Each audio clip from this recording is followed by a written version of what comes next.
Media உங்கள் கனவா? 100% internship and placement assistance உடன் பாண்டே ஸ்கூல் ஆஃப் ஜேர்னலிசமின் ஷார்ட் டர்ம் கோர்ஸில் உடனே சேர கால் 73382424.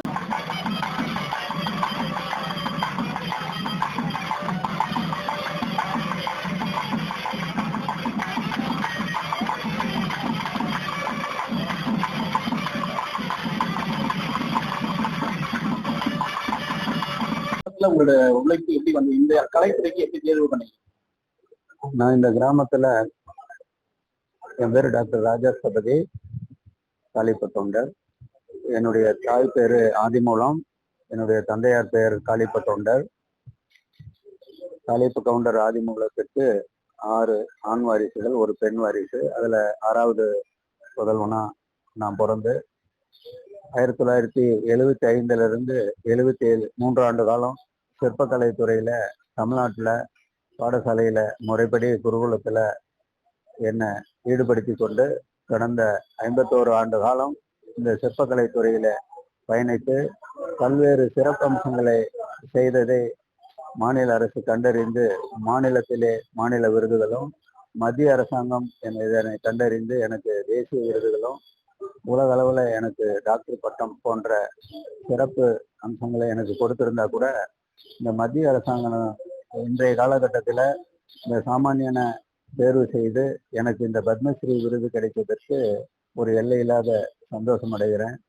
இதற்கு மத்திய அரசாங்கத்திற்கு, குறிப்பாக அதாவது நம்மளுடைய ஜனாதிபதி, நம்மளுடைய பிரதமர் மோடிஜி அவர்களும், நம்முடைய உள்துறை அமைச்சர் அமித்ஷாஜி அவர்களும், இதற்கான கமிட்டி உறுப்பினர்களுக்கும் மனமார்ந்த நன்றியை தெரிவித்துக் கொள்ள கடமைப்பட்டிருக்கிறேன்.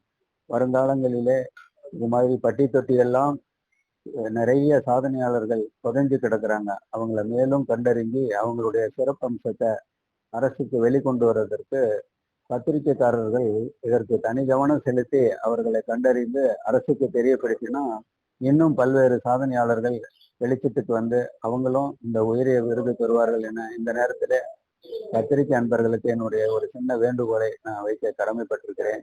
நன்றி, வணக்கம். இந்த உயரிய விருது வாங்கும் தருணத்துல வந்து பாரத பிரதமரை, உள்துறை அமைச்சர்லாம் பார்த்து நேரில் பார்த்துருக்கீங்க. அவங்க என்ன சொன்னாங்க? அவங்க சந்திக்கக்கூடிய வாய்ப்பு கிடைச்சதா? அவங்களுக்கு இதை கோரிக்கை வச்சீங்களா? அதாவது இந்த விருது எனக்கு அறிவிச்சு அந்த மத்திய அரசாங்கத்துல அந்த விருது கொடுக்கக்கூடிய இடமானது கனவுல கூட நம்ம நினைச்சு பார்க்க முடியாது.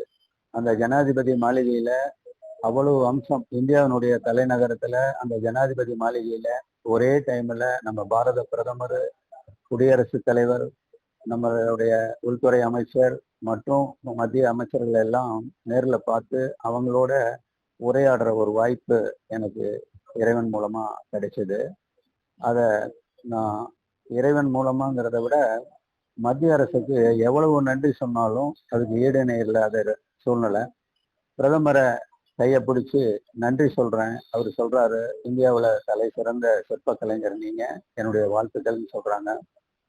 ஜனாதிபதியும் நீங்க ஒரு உயரிய விருது வாங்குறதுக்கு தகுதியானவங்க, எங்களுடைய வாழ்த்துக்கள்னு சொல்றாங்க. அதையெல்லாம் எனக்கு ஒரு எல்லையில்லாத சந்தோஷத்தை கொடுக்கும் தருணம். அதே மாதிரி உபசரிப்புலாம் எல்லையில்லாத உபசரிப்பை இந்த மத்திய அரசாங்கம் செஞ்சிருக்குது. குறிப்பா நம்ம இந்தியாவில் உயர்ந்த நிலையில நம்ம கொண்டாடக்கூடிய சிறப்பம்சம் 3ன்னு சொல்றாங்க. ஒண்ணு, நம்ம தேசத்துக்கு சுதந்திரம் வாங்கினால ஒவ்வொரு ஆண்டும் அந்த சுதந்திர தினத்தை, அதுக்கு பாடுபட்டவங்களை நினைவு கூர்ந்து, தியாகம் பண்ணவங்களை நினைவு கூர்ந்து அந்த விழாவை தேசமே கொண்டாடுது. அடுத்தபடியா அந்த சுதந்திரம் வாங்கினதை நம்ம குடியரசு தினம் அப்படிங்கிற நாளில் நம்ம பெருமூச்சு விட்டு சந்தோஷம், நம்ம தேசம் நம்ம கைக்கு வந்துச்சு, நம்ம என்ன சந்தோஷமா இருக்க போறோம் அப்படின்னு இந்த குடிமக்கள் அத்தனை பேரும் அந்த குடியரசு நிகழ்வை ரொம்ப ஆனந்தமா கொண்டாடுறாங்க. 2க்கும் மேல இந்த தேசத்தை உயர்ந்த இடத்துக்கு கொண்டுட்டு போகணும்னா ஒவ்வொரு துறையிலையும் நிறைய சாதனையாளர்கள், அந்த சாதனையாளர்களை கண்டறிஞ்சு மத்திய அரசாங்கம் ஆண்டுதோறும் பத்ம விருதுகள், பாரத ரத்னா விருதுகள்லாம் கொடுக்குறாங்கன்னா இது இன்னும் நம்ம தேசத்தை உலக அளவுல இல்லை, இப்பயே நம்ம வந்து உலக அளவுல இந்தியா ஒரு முன்மாதிரியான தேசமா உலகம் பூரா வியக்கிற அளவுக்கு நம்ம வளர்ந்து வந்துட்டு இருக்கோம். இன்னும் வருங்காலங்கள்ல உலகத்திலேயே இந்தியா தான் எல்லா விதத்திலையும் முதன்மையானது அப்படிங்கிற எடுத்துக்காட்டா திகழணும்னு இந்த நேரத்துல நான் வேண்டி விரும்பி கேட்டுக்கொள்கிறேன். நன்றி, வணக்கம். இந்த இந்த இந்த வந்து வளரும் இளைஞர்களுக்கு எதிர்கால இளைஞர்களுக்கு என்ன சொல்ல விரும்புறீங்க? வருங்கால இளைஞர்கள் சமுதாயம் இந்த சிற்பக்கலையில ஈடுபடுத்தி இந்த சிற்பக்கலையை வளர்க்கறதுலயும் பாதுகாக்கிறதுலயும் தன்னலமற்று செயல்பட்டு இந்த தேசத்துக்கும் இந்த உலகத்துக்கும் பெருமை சேர்க்கணும். அதற்கு தங்களை அர்ப்பணித்து இந்த துறையில வந்து இதுல சேர்ந்து இத சிறப்பான முறையில அந்த சாஸ்திர சம்பிரதாயங்கள் அதுக்குண்டான ஆகமங்களை முறையா கடைபிடிச்சு வளர்ச்சியை நோக்கி போகணும்னு இந்த நேரத்துல இளைய சமுதாயத்துக்கு நான் ஒரு வேண்டுகோள் வைக்கிறேன். இந்த விருது யாருக்கு சமர்ப்பணம்? இந்த விருதானது எனக்கு இந்த தொழில எனக்கு கற்றுக் கொடுத்த குருமார்கள், என்னை ஈன்றெடுத்த தாய் தந்தையர்கள், எனக்கு உறுதுணையா இருந்த என்னுடைய மனைவி மக்கள், அதே சார்ந்த என் கூட பயணித்த சக கலைஞர்கள், இந்த மண்ணுக்கு 10 கோடி தமிழர்கள் இருக்கக்கூடிய இந்த தமிழர்களுக்கு இந்த விருதை நான் சமர்ப்பணம் செய்வதில் பெரும் மகிழ்ச்சி அடைகிறேன். நன்றி, வணக்கம், மகிழ்ச்சி.